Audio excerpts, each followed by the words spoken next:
let's hop into the little bit of practice that we were able to see yesterday. We got to hear from Coach Cooper, Coach Foley, and a few players as well. Out of the live teamwork that we got to see, which was a nice little treat for us, was there anything that stood out to you? Nothing shocked me. No. Danny had that drive in front of everybody, which I think was actually good for the public dialogue in a way, because it just reminded everybody, yeah, there's a competition going on over there. You can assume what's going to happen and perhaps be right on that.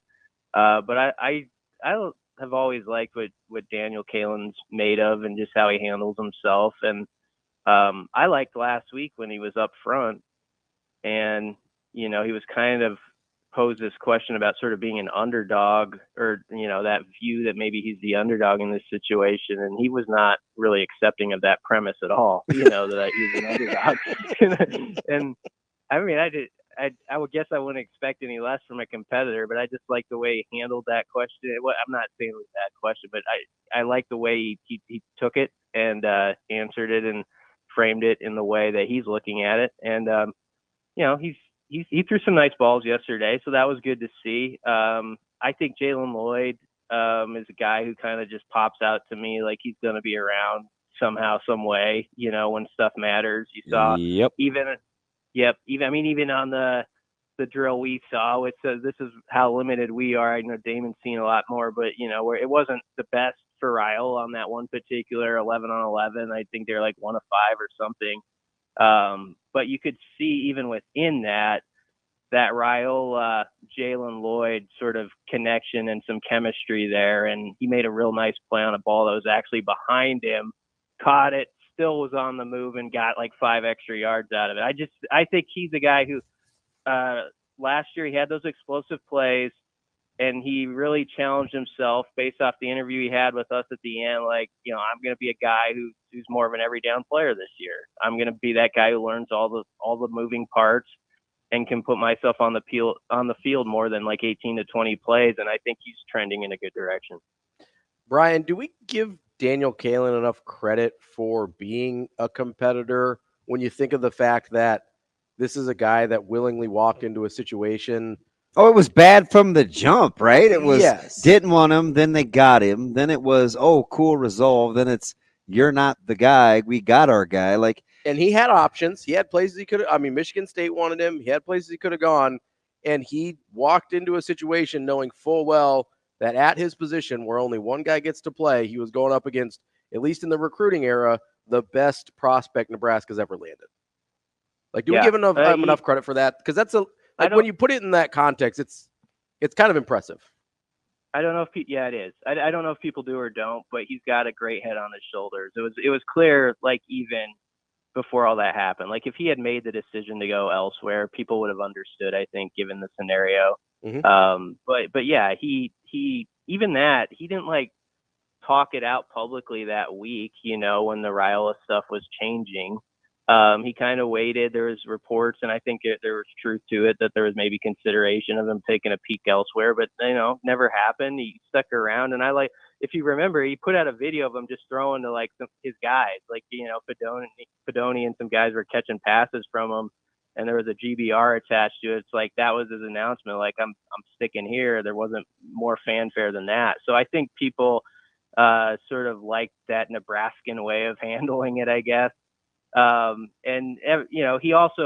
He has a great connection with a lot of these young receivers too, mm-hmm. because remember, he was that guy in the class for 5 to 6 months who mm-hmm. was sort of the face of it at QB. And I remember doing an interview in December before all the QB shuffle happened with Corey Barney.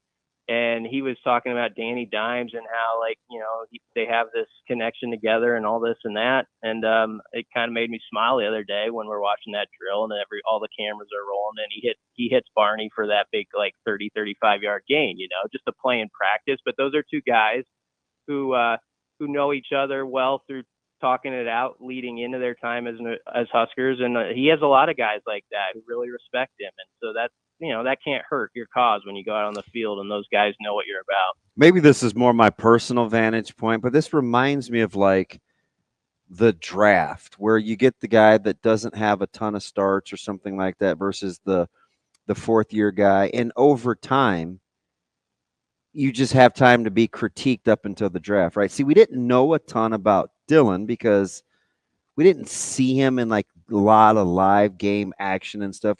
There's the intrigue. We knew the rankings. We knew the family lineage.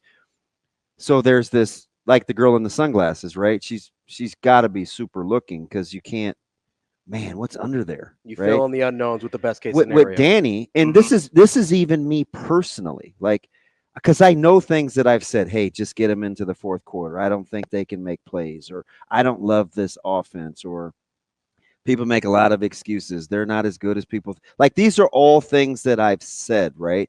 So I have to be patient to watch this thing unfold without making any sweeping generalizations either way, because it's still not really real football yet until they turn guys loose and they take jerseys off. Because the Coach Rhule's comment sticks in my head. Week 3 coming back, or 4, with Harburg's first start, and it was like, the thing about quarterbacks, you never really know until they're in real games.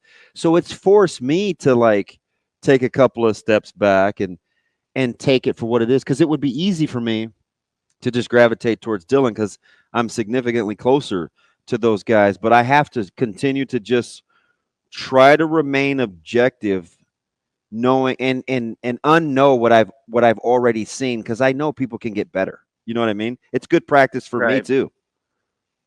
No, that's a good way to look at it. I mean, he's got, the way I look at it with Daniel is, I mean, he's got a good toolbox of traits, that you want in the position, but mostly I think it's that head on his shoulders where you can see a guy who you could imagine, as you give him some time in a system, is going to have a quick blinker, as Mario Verduzco used to say, a guy who can process stuff fast and can see defenses as he gets more time working with specific coaches in a specific scheme here in Lincoln. So, I mean, it's just good to me that, yesterday he had a nice day. That's all it is. It was a nice day while people happen to be watching for the half hour or whatever media were in there. And so it got a little more buzz around him. And I don't think that's the worst thing. It's not to say like he's ahead now or anything like that. I think people understand all that. And Rhule is still Rhule in this discussion. I think most people would say that. But it's good that people were at least reminded, like, okay, these other guys, what are they doing over here? That's a nice ball. They kind of look up and they nod their head to it. And you want to have depth at this position, whoever wins this job, because as you guys know, nowadays, rarely you're going to make it through. I mean, it's sad to say, but it's tough to make it through with just one guy or even two guys. We've often watched this team down to its third guy. So all these guys got to be ready, as Rhule has said, to be the guy who could get called on and by the end of spring. And I thought it was telling on Saturday. I don't think Rhule would say this just to say this, that he was asked if he likes the pace they're on or they're where they expected. And he actually said they're ahead of that pace. And so people can call that hype or whatever, but that's what the head coach said. So I think they've liked how the QBs have gotten out of the blocks, all considered, for some young guys, and how they fit in and just attack things, and you just keep going. We're talking with Brian Christopherson, Husker 24/7. BC, we're kind of going position by position on the show here and talking our way through those. Yesterday, we did running backs. If you had to place a bet on who ends up with the most rushing yards for this Nebraska team, A, who would that be? And B, is that number over or under 600 yards? It's your star crunches against my zebra cakes, BC. No, I'm going oatmeal cream pies. Are you a Star Crunch guy? I used to be Star Crunch guy. Cosmic Brownie. I was saying, you kind of strike me as a Cosmic Brownie guy, if I'm being honest. No, I'm a Swiss rolls guy. All right. Your Swiss rolls against my oatmeal cream pies. What do we got here for the? Oh, I love oatmeal cream pies too. That's close. But that's kids turn off the radio. They're kind of like crack. Ask Nick Saban. He had 2 a day. He did all right with that. I think. Oh man, that's a hard question. This is such a hard question because like, what's Gabe's situation? I don't really know fully. Like when he pops back from that, if he pops back from that, when he does, can he be a running back who has that first year where he goes all the way through? If that were the case, and you told me all things are equal, I would take Gabe Ervin. I haven't seen that with my own eyes yet, and so I kind of by default go down the list. Mm-hmm. And I probably run into Emmett Johnson. I mean, at this point, He's got such a great personality. Emmett, yeah, he does. He's a dude who, there are certain guys you talk to throughout the recruiting process, and they've had that attitude like, I know what everybody else's expectation is of me, but forget that, like I know what I can do. I know what I'm going to do, and I'm going to. And he kind of has that way about him. And if you go back to early August, he was 4th or 5th probably on the depth chart. But I thought when he did get in there, he showed some flashes. And then I think after the season, there was that tendency, and maybe there still is. So like, okay, we saw some things, but maybe that's the ceiling now on him. We think we've seen it. There's some of that going on. And he's got that chance now to show, no, there's more. It goes higher. And it's wide open for him given the situation. So it's a tough question though. And yes, I will say just above 600, but I wouldn't say much. Is that the right number? That's the important question is like, is the number close to make someone think? And I think it's absolutely a good number. BC, I'm going to flip over to the defense because I feel like Coach Coop, they kind of sound the same. He was happy that Coach White came back, and he talked about the ability to be able to elevate his career and his family situation. It sounds like a guy that has heard those talks amongst the coaching staff before about getting other positions, right? He sounded like Coach Rhule talking about Tony White's situation. How much do you think, and reverence may be too strong of a word, but like the built-in camaraderie on that side of the ball sees the immediate trickle down to the players? Because it seems like there's such a connected group, even the youngins and the oldins, but it may start with how the coaches feel about one another. Now that, to me, there was a question earlier about do we not talk about this enough? Here's something we don't maybe talk about enough that's undersold. It's that how that crew, that defensive coaching staff, linked together as fast as they did, and like the jump they made last year. Sometimes when you really step back from it, I know we want to always say they haven't arrived and all that. They can be better. They can. But man, that was a significant jump for year one in the defense, and to do it with when you consider some of what some would say are obstacles of a new guy coming in that doesn't really know everybody else and Tony White. You didn't get Dvorak till late, remember, because he had to finish. Yep, absolutely. That didn't come in until like January or whatever, and so I mean to hit the ground as they did, and it was even like last spring you already sensed like this is kind of working. I think like you didn't want to say it out loud too confidently, but you felt like they just meshed and their personalities worked well together. And I think it's because Tony White, from everything we hear, is just so has one of the greatest qualities that the best leaders do, and that's the ability to listen and not just want to hear his voice like fill the room. And that's what those guys will always say in interviews when they get asked multiple questions about Tony White, is how he listens and how he takes it in, what their information, and there's that give and take back and forth. And I just feel like it's a room where guys quickly learned everybody's going to be heard. You're going to be, you've got an idea. Let's hear it. And he might run with it. And I remember there was some game last year where they did something pretty successful on the back end, or it was something up front they did. And it was actually a suggestion from Evan Cooper. And, Tony White was the first to highlight that, like the next week in the media thing. So I just think they've got that kind of bond where okay, what do you got, guys? And they're not comparing paychecks or who's got this title or anything like that. And that's always a good thing.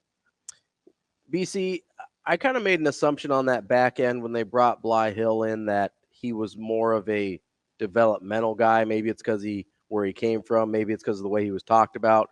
A lot of raw skills and length and athleticism. But do you think we're headed toward a situation where he could quite possibly be the starting corner opposite Tommy? I think he's in the mix.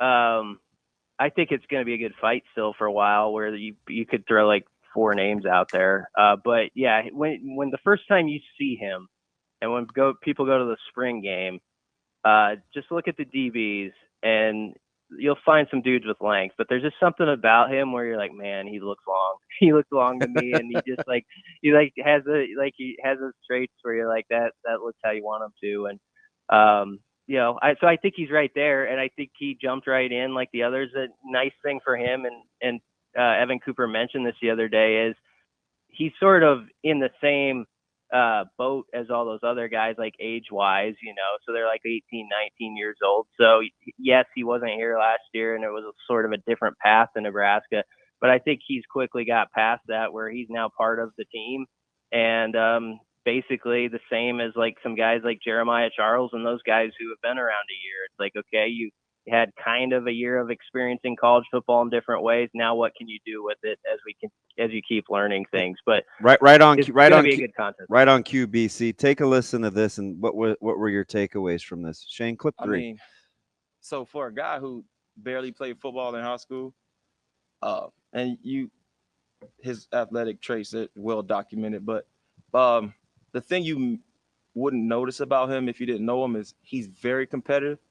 He's really smart, and he's also really tough. So it's just a natural fit for him at DB.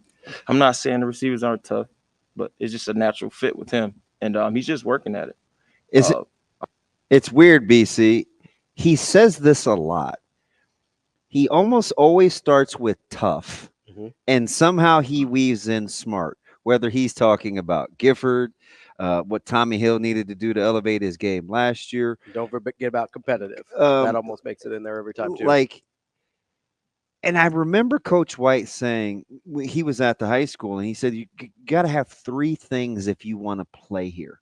You have to be able to tackle. You need toughness. You have to be smart, and you need to be competitive. It's crazy how when I hear these coaches, even when they're talking about players' traits, they still all sound like each other, don't they? Yeah, well, I mean, they've been around each other so long and at each other's hip on some cases that I guess that sort of happens. It's like how married people start to talk the same sometimes. But it's a good thing to have, and I think that quote was about Jeremiah Charles. It was. And Jeremiah, I know everybody saw what he can do as a freak, jumping through the gym and the dunk contest and stuff like that. But his recruitment story is fascinating. I mean, he was that guy who was not like the main guy at that school being recruited. That was Smith Flores. They're in the gym, and this is like the ultimate story of like how they do stuff sometimes. And Rhule's like, well, who's this dude, And like Cooper goes into the hallway and starts looking at film on him, like in the high school hallway, where they're selling like caramel apple suckers and stuff like that. And they decide in like 10 to 15 minutes, like, yep, this is this kind of dude we want. And then he's part of it. And the more I listened, I had a coach down there at that high school who was pretty good with me during that process. And he said, this is a dude. And he didn't want to knock the other player, Smith Flores, who could do fine at Nebraska. But he's like, Jeremiah, I'm telling you, man, this guy, everybody's acting like he's raw or like he just stepped off and doesn't know, he's just getting into football. He's like, that's the exciting part. Like, he is unbelievable with like some of his measurables and things he can do. If you get him in the right system with people who know how to develop, he's going to thrive because he's just that kind of athlete. He's like, you don't see him that often. And I think he will be heard from sooner than later, Jeremiah Charles. So when you ask like who's going to be that starting corner, man, it's tough because like I think that contest is gonna be under the heat lamp all the way through August because there's some interesting young options there. It's going to be fascinating no matter who it is, though, whoever they trot out there, because people will have heard a lot about them and be kind of excited about whoever that player is. And it's cool too because they've all taken their turns being cooked by the offense, so you at least know. Yeah. that Need they're. that too. I mean, some guys on the other end too making. We see a lot of guys making plays for how good the secondary is going to be. Next week we should talk about those guys who kind of like are in their third or fourth year that people talk over, but now they're still going to be really important, and like Malcolm Hartzog and your Deshaun Singleton. Yes, those guys. That would be a good segment in itself. So we'll have to do that sometime. You got it, BC.